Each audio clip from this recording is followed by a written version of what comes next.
আসসালামু আলাইকুম প্রিয় বন্ধুরা,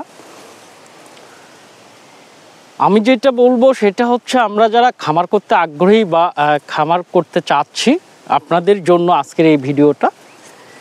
কারণ আমরা যখন খামার পরিচালনা করব বা খামার শুরু করতে যাব বা একজন খামারি হিসেবে নিজেকে গড়ে তুলতে চাচ্ছি, সেই ক্ষেত্রে আপনার আগে সর্বপ্রথম যে অভিজ্ঞতা অর্জন করতে হবে সেটা হচ্ছে আপনাকে আগে ঘাস চাষ করে নিতে হবে।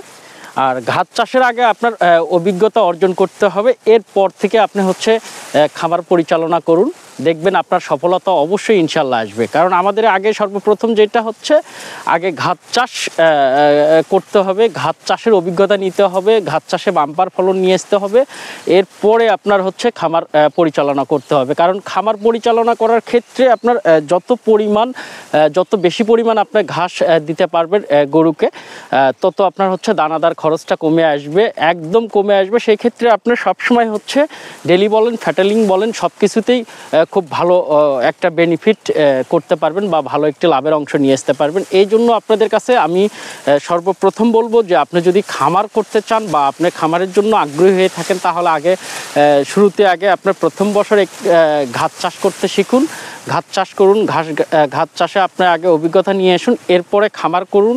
দেখবেন আপনি একটু হলেও খুব ভালো একটি আপনার চিন্তাভাবনা, ভালো একটা জায়গায় আপনি দাঁড় করতে পারতেছেন। আপনি খুব বেশি মানসিকভাবে ভেঙে পড়বেন না বা আপনি খুব বেশি টেনশনে পড়বেন না। কারণ আপনি যখন হচ্ছে ঘাসের চাহিদা খামারে পরিপূর্ণ যোগান দিতে পারবেন, তখন আপনার খামারের লাভের খুব বেশি একটি অংশ না আসলেও আপনার লস হবে না, এটা 100% গ্যারান্টি। এই জন্য খামার করার আগে আপনি ঘাসের ব্যবস্থা শুরু করুন বা ঘাস চাষ করতে অভিজ্ঞতা অর্জন করুন।